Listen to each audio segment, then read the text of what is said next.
Ladies and gentlemen, hello and welcome to the review of the LEGO Creator Winter Village Station. Ooh-wee. Now this actually took a long time for me to build. This took about 2 hours, I think.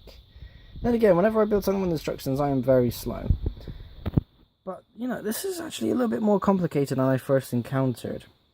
There's a lot of stuff that goes on, detail-wise that you got to get right, and especially since I was building this at about 9 o'clock in the evening. It wasn't dark, it was dark. I'd used lamps and obviously lighting and shadows sort of thing. I was mixing up some of the colours. And it took a while for me to organise that, but, this is still a very good, very detailed set. And, for what it is, it's absolutely fantastic. So there's a few things I want to get to before we get to the station. Obviously, we have the level crossing, we've got the bus, and then we'll move on to like all the minifigures, and we'll turn the station around and have a look inside as well. So let's get the little level crossing out of the way. A very nice little detailed piece. Some of the level crossings in the past have been more complex in a way, but at the same time you don't need to make them complex in order to have them, be special, so to say.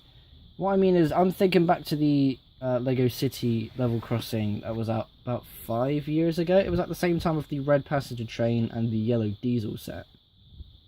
It was its own thing, and it had a crane. It had, again, like tons of stuff built up all around it. It had like so many different ways you could build the little lever things here. But I thought, it's cool for what it is, but it doesn't need all that. This is just much calmer. It's a very simple design, obviously. Just a little plate with some smoother bricks being used to act as the actions. And it all snaps together and works really nicely. It's tidy.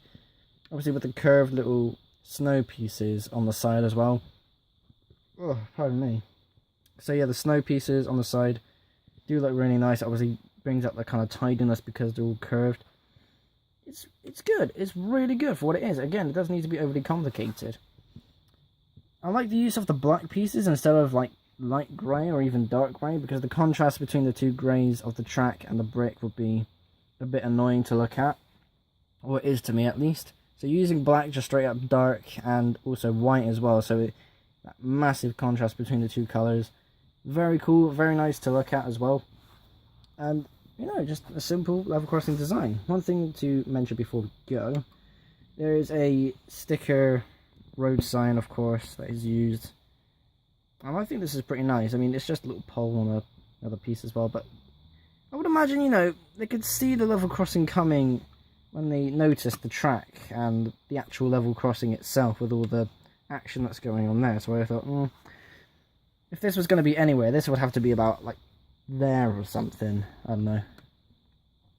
It's nice what it is, not going against it or anything. Very nice model, very simple. Let's move on to the bus. Now the bus is actually probably the coolest looking thing out of the entire set. Vehicles can be done in so many different ways, and this bus is just absolutely unique. I've never seen a Lego model in such a unique design. So it takes some old-fashioned looks. Obviously at the front we've got the grille, the bumper, and the license plate put onto a side. We've got headlamps that use little like lightsaber handle pieces that snap onto another brick just to point forwards, which I think is pretty nice. When I saw this, I thought of Brum. Now Brum is a kids show where it's like a little yellow car that goes around, has a little adventure. It's a 5-minute show. He comes back into a parking lot and then parks the car, headlamps go off, and he goes back to sleep, so to say. When I made this, that was the first thing that came to my mind. I thought, oh my god, that's actually amazing. If you ever have seen Brum, then you know what I'm on about, but if you haven't, you've got to watch some of the episodes. It'll be a really cool nostalgia trip. I've got to do that after this review. You have the door on the side, of course, which I think is very nicely done. It has some basic detail elements going in there. One thing I don't like, there's a light grey handle piece. It has a black stripe going all the way across the bus, up to the handle. It would have been a bit nice if that was a black piece, and you can replace that if you want to after the set, which I think I might do personally. But it's an annoying little detail, but at the same time it's nothing, to worry about. Inside, actually no, we're not going to go inside the bus just yet. I can take off the roof to show you the interiors. So I'm going to close the door there. Whilst I was playing with the door, you might have noticed this has been swinging around a little bit. It's very loosely added. I'm going to try and take this off actually, because it's actually held on by a Technic brick. There we are. So we've got a 2x1 brick, of course, with a hole in the middle, and it has the tiny little Technic piece to go inside it, and it would have the wreath attached on that way. I think with all the other models, it's actually had a 1x1 with the studs sticking out on the side, so that way there's no free movement. It's like stuck there. You'd have to move it yourself in order for it to change position. I don't like that free movement because that is a little bit annoying, especially when you're trying to set up a little scene and you have the wreath like there instead of it being there. It's not too good, but no, it's something different. You can always try replacing it again if you want to. Not too much of a fuss personally. More stuff going on at the back. We got lights going on at the bottom as well as the top. I suppose it kind of makes sense as well since there's a bus, but at the same time it's not too tall. So having the lights at the top there kind of doesn't make sense to me. But you know, going around the entire bus and looking at the details on the outside, it looks absolutely amazing. Now let's take the roof off and have a look at the roof first of all before we go inside the bus. So it has a little roof rack going on there. We have 3 presents that the set includes, or the pieces to be able to make up these presents, which is pretty cool. I'm going to be using these for my custom winter train, and that will be its own review video, so don't worry about that. This is really nice as well. One of the pieces that is used in the middle, this 4x6 in the middle, is a unique piece. I haven't seen it in any of the set before in any other colour. This must be the first time they're adding another new roof piece as well, because it matches the kind of shape of these end pieces there. It carries the same slope, it carries the same shape and style all the way across. Ooh, without dropping it, of course. And that does look pretty good. I do like that, and I'm very happy with that. Take this time to look inside the bus. We have a total of 4 seats, and they are all in the middle, which is kind of standard for Lego because obviously minifigures are 4 studs wide, and with the constant amount of little bits in the middle between the windows there, they can't have their like arms in the windowsill, so to say. They have to have enough space between them, so they have to sit in the middle, if that makes sense. I don't really like that because when you obviously look at other buses, obviously seats are on the side and you need that middle walkway to be able to get in. But again, it's Lego, so it's not going to be the most annoying thing ever. You can change it if you want to again. There's so many things that people can change about this bus, and most likely will. But it's a nice little piece on its own, which is a very cool detail to look at. Now then, we're 2/3 of the way through. Let's move on to the main event. The station itself. Let's bring you over here, shall we? Now then, we have a total of 5 minifigures in this set. We have the coffee shop lady who runs the store. We've got the grandmother. We have the grandchild on the side there, both carrying little tickets.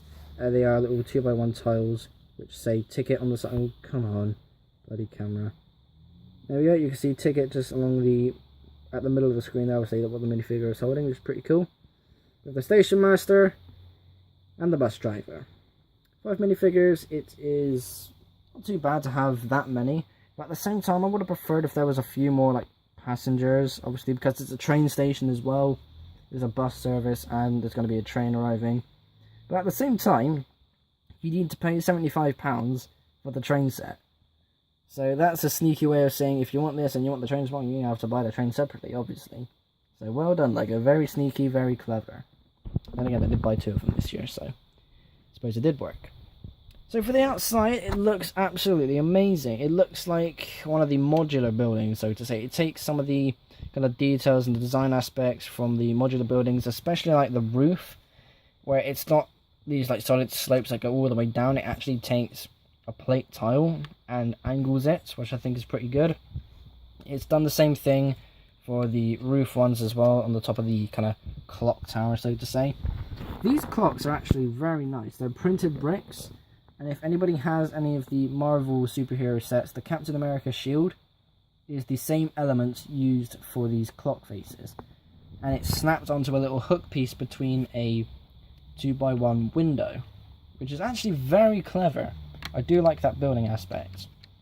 One thing you may have noticed as well, a new tile, or at least to me, a 3x3 tile. Look at that. Now that is actually very cool because that opens up more building possibilities for custom creations in the future. But now that I know that exists, I've only seen it in that colour. Maybe one day they'll make it in more colours, who knows. So we go to the left of the model. First of all, we have a little ramp going up to the side of the station. We have a little handrail which uses the small little minifigure style chain.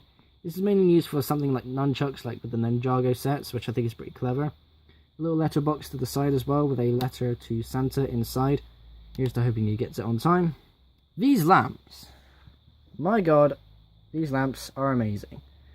It's a very nice little built up, little detailed piece, using clear parts and upside down building. Very clever, very, very stylish. I personally, like, despite it being a winter set, I'd probably take off the wreath and just keep that one solid pole. If I was going to use it for other buildings and like something that's outside the Christmas and the winter season. But for what it is, it's still absolutely amazing.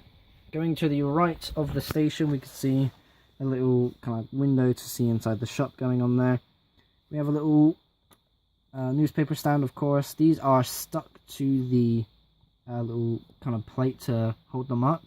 I think with some of the modular buildings, again, I'm going to be referencing those quite a lot. They do take some of the design aspects, but with the modular buildings, you can actually freely remove the newspapers if you want to, which I thought was pretty good. Sadly, it doesn't allow me to do that with the set, but that's not a problem. Behind the grandchild is a bench, of course, if you're waiting for your bus or a train. Again, it's a train station, so it should be a train you're waiting for. We've got somewhere to rest in the meantime. Another lamp, of course, because why not? And now, actually, before we head inside, I just want to quickly point out the love I have for angled building. So, the idea of this is that this is a massive, like, 6x6 plate tile snapped onto one of these. And once that's in place, that's it. And there's other building mechanisms used, or bricks rather, just to connect the three buildings together, like through the top bit here, like underneath where the colours change. And once it's all stuck together, it's absolutely fantastic to see a different building method used. I think that's going to be happening a lot more often. But I think that's only going to be for creator style models, rather than you see this in like some of the LEGO City sets. So turning it around, we do have quite a lot going on inside. I'm not going to zoom in too much because the camera does not like this. So this is the little ticket booth area. So you can either walk in through the front door and buy a ticket from the little stand there, or on this side is a window and a little gap just there where my finger was for you to slide a one tile little thing underneath, like one of the green money ones, and the ticket can actually go through that gap as well, so it's like you're paying for it like through the window. And I thought that was a very clever little detail, and I quite like that. On the other side, of course, is the coffee shop. We have a little coffee machine thing there. We have the till. We've got a little stand so that people can actually go home when their shift ends. A menu there as well, which I can't really show you because, again, the camera doesn't like it. One thing I do wish it kind of did was it had more base plates to kind of fill this gap here. And that's what I meant about earlier about having some more of the minifigures on display. Probably bring out 2 more just to fill the, the gaps really, because otherwise you'll be relying on your own minifigures. And chances are you'll either be using them for something else, or they'll be like random ones, which you probably don't want if you're someone who likes to set up a very special scene. But as a whole, this set is absolutely fantastic. One of the better sets I've bought recently, and I fully recommend it. If you are going for the winter collection look, then obviously you do need to get this set because it is something that you just absolutely need to own. And I'm also recommending this to any train fans out there as well, because train sets are getting rarer as the years go on for LEGO. So for them to be able to make this, I am absolutely amazed that they went ahead and did it. So thank you obviously to the LEGO team for creating a train-based set. And as a whole, I fully recommend this to anyone really. So thank you all for watching. Be sure to like and subscribe if you haven't already. I will see you all in the next episode. Bye bye.